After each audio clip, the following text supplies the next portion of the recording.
Welcome to Mooney Reads. My name is Beck, and this is part 2 of my 22 favorite books of 2022. In part 1, I talked about my 11 fiction favorites, and in this part, I'll be talking about my nonfiction favorites. I'll be going roughly from spot 11 to spot 1, but like with any tiered lists like this, if I made the list tomorrow, some of these their places would probably be switched. All of these are incredible, and I'm super excited to talk about them. In spot number 11, I have Cultish by Amanda Montel. This looks into cults and the language around cults, kind of what makes them sort of work, what reels people in. She goes over a variety of different types of cults and different levels. So some things that she talks about are obviously super clear cut, this is a cult. Other things are not really a cult, but cult adjacent, or they have cultish tendencies, that sort of thing. And she kind of talks about the nuances of some of that. So you get, things like Jonestown, Scientology, but you also get MLMs or CrossFit and Peloton. So there's a variety of things kind of to look at the phenomena of language around cults. If you're somebody who is already super into all of the podcasts and the everything, it might be more of a review for you, but I'm just now kind of getting into it after watching Leah Remini's show and kind of frequenting things like Fundy Fridays. So I think this was kind of really good to start my deep dive into literature and stuff like that on cults that I plan on doing. In spot number 10, I have How We Get Free, Black Feminism, and the Combahee River Collective. The Combahee River Collective was a Black feminist organization established in the 1960s that was kind of more revolutionary than a lot of the other kind of second wave feminist groups that get talked about a lot. And this includes their original statement and interviews from some of the people who founded it and activists who have come since then, who are also Black women. And this was just a really great read. I definitely recommend it for anyone remotely interested in anything around feminism, in anti-racism in the United States. The Combahee River Collective was, they very intentionally align themselves with other women globally. They're socialist. There are a lot of really interesting things about their philosophy that I think is kind of beyond the scope of just a top favorites video, but I highly recommend it. It's worth it for the historical context, but also, almost all of the stuff that they talk about in here is still heavily relevant today. So I think that it's important in terms of informing yourself, generally speaking, as well. In spot number 9, I have Philosophical Trends in the Feminist Movement by Anuradha Ghandy. And this looks also at feminism. This looks at the history of the feminist movement. It's obviously very short, but I think it has a lot of really important insights that I as someone who has looked at feminism on it, at the graduate level, insights that I don't really see in a lot of the mainstream discussion. Some of this does exist, but it's not the stuff that you get really taught at first, at least with the way that my education was and with a lot of people's education that's kind of more liberal. And I don't mean liberal as in left-leaning, because this is very definitely further left than kind of what Americans assume as liberal. But I'm not going to go into all that. She basically goes through and looks at trends of the feminist movement, particularly in the West, looking at the different kind of feminist orientations that people have. She looks at the history, and she then critiques each one of these as a proletarian feminist from India, and doing activism in India. I'm actually really excited to get into some of her other work, because I think that it will kind of frame this even better. But this was still a really good read. In spot number 8, we're going in a slightly different direction with some poetry. This is Exis by Raquel Salas Rivera. Raquel Salas Rivera is a Puerto Rican non-binary, I believe, definitely trans poet, and a lot of these poems focus on Puerto Rico and their experience in Puerto Rico, and also like when they moved out, talking about the country. I had a lot more to say immediately after reading it, but with poetry collections it's a little bit harder with wrap-ups like this, just because you can really only talk about who the author is and kind of the themes that they explore. It's a little bit harder just since they're shorter and as sometimes disparate. But I read this collection and I really loved it. I think that people who are bilingual and speak both Spanish and English will probably get even more out of it, because each of the poems is written in English and in Spanish, and I'm really interested to know about the choices that they make regarding how they make the poems different, just because I know that there's so much that changes when you go from one language to the other in terms of like connotation and a lot of other things. But this is a beautiful collection and more people need to be reading it. It has, I think, like 300 ratings or something like that on Goodreads, but it's really cool. I definitely recommend this. I read their other poetry collection last year that was focused, I think, mostly on Hurricane Maria. That was really incredible as well. In spot number 7, I have Black Skin and White Masks by Frantz Fanon. This was a piece of psychology, cultural studies, literary criticism that was published in the 1950s and looks at basically the experience of the colonized person, specifically looking at Black people in the Francophone society. Frantz Fanon was from Martinique, so his experiences kind of come from that.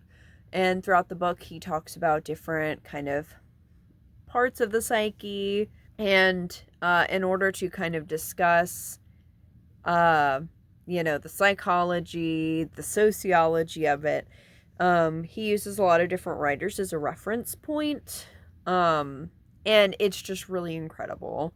I mean, you can see all of the kind of tabs. There's just so much incredible insight.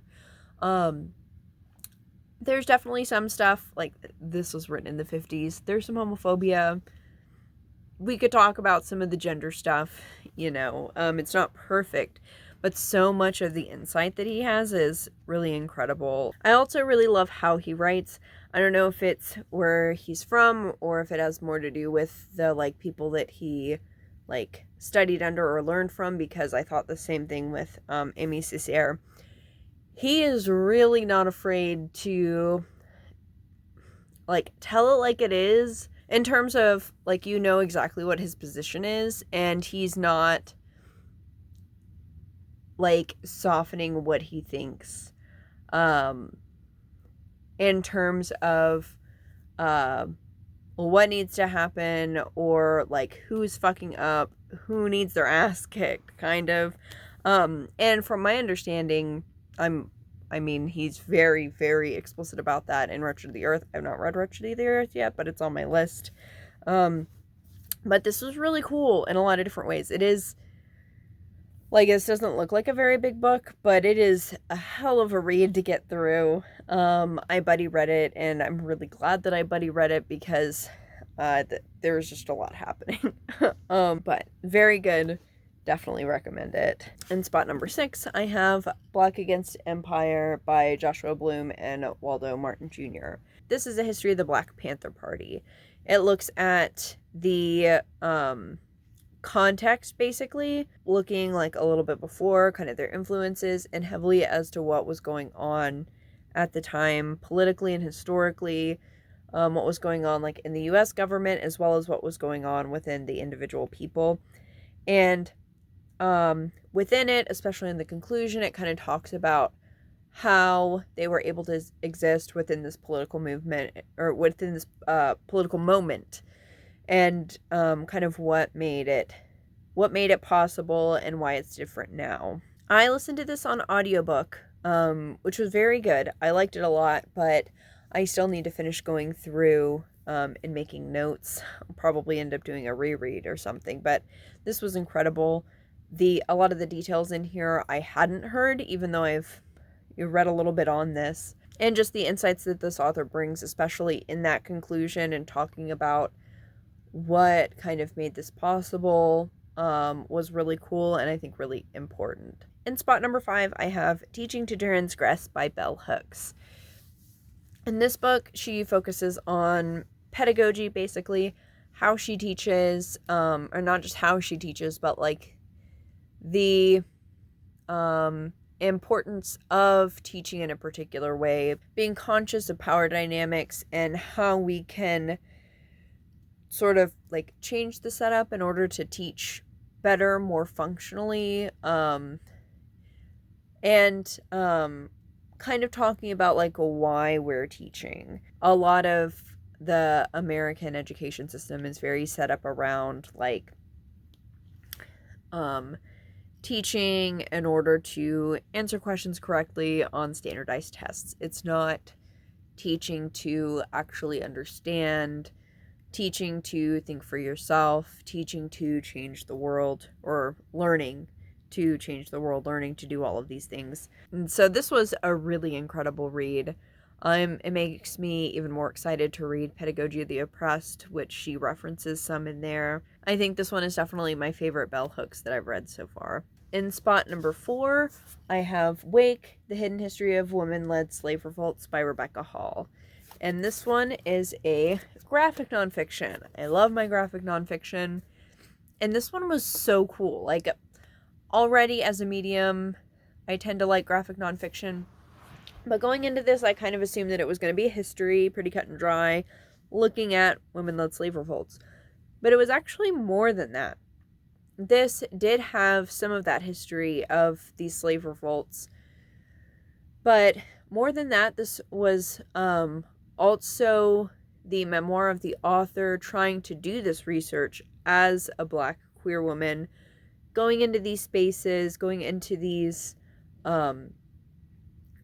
archives where people were hostile, where people, some people didn't even want her to look in the archives at all, dealing with academia and this sort of setting. And looking at the history, she talks about the stories that she's learned, but she also talks about the complexity in figuring out what actually happened, what details are kept, what details are not kept. And the way that she talks about how we tell history, how we retell history, and also her personal connection to it was really incredible. As someone who's done research, I've thought that her discussion of, how the research impacted her personally and emotionally too was such an important piece of it, and such an important thing that isn't often spoken about, and is sometimes, in some contexts even seen as shameful, kind of going back to this idea of needing to be separate in order to be objective. Not that objectivity actually exists, but that's for another time. So that one was really great. In spot number 3, I have What You're Getting Wrong About Appalachia by Elizabeth Catte. This short book kind of looks at the history of Appalachia, in particular the history of exploitation in Appalachia, and how it gets continually misrepresented, even despite different projects, people coming in to photograph Appalachia or writing about it. This explicitly talks about hillbilly elegy, and what exactly they get wrong and not just get wrong, but how they kind of use this to further exploit this region. This was really incredible, and if you've ever read or thought about reading Hillbilly Elegy, please read this. If you haven't read Hillbilly Elegy, don't read this instead. It talks about just how the kind of messaging that's in that, as well as a lot of earlier media on Appalachia, is just really damaging. In terms of looking at Hillbilly Elegy in particular, as well as actually some of the earlier projects too, she also talks about how some of the writers and artists are connected to white supremacists and people who have a vested interest in the exploitation of Appalachians. So this was really great, and it has gotten me started on a kick wanting to learn a lot more about the region, so I have a topical TBR around this that I'm digging into further. In spot number 2, I have We Do This Till We Free Us by Mariame Kaba. This is focused on prison abolition, and it's a collection of essays looking at abolition. It covers a lot of, kind of the basic questions or assumptions that people have, but then also goes kind of further in talking about the issues. I really like how it's set up thematically. I think that that's really useful. And I think this is really, really useful for people who are just learning about the abolition, or learning about what abolition kind of is, both in theory and practice, I think contemporarily. But even people who are kind of more familiar with prison abolition, I think would get a lot out of this, just because she does address some fairly nuanced things in here that are really important. And she also talks about, and like, also I would say like a key part in abolition is being able to imagine and realize what exactly a world without prisons would look like and stuff. It's excellent. Definitely recommend this one. It's a must read. Really, I would say obviously for people interested in prison abolition, but I think this is key in anyone who has any sort of vested interest in any kind of liberation struggles, whether you're interested in gay rights, or feminism or anything else. This book, or at the very least this idea, is just very important to grasp. And finally, in the number 1 spot, I have Unmasking Autism by Devon Price. This looks at the experience of high-masking autistic people, which are usually people who are late in life diagnosed or go completely undiagnosed. This goes into what masking is, the psychological ramifications of masking, and the kind of social reasons why certain people get sort of missed in like the diagnosing and stuff like that, and why they end up having to mask more, and also why unmasking isn't doable for some people in certain situations, or in any situation at times, and kind of how things like gender and race really complicate that in a lot of ways. And I think that anybody should read this book who's kind of interested in autism or the experiences of autistic people, but this was really written for people who are highly masking autistics, and it does walk you through kind of figuring out what masking is, like being able to identify it within yourself, by kind of looking at these different people's experiences, and how we can unmask, and that sort of thing.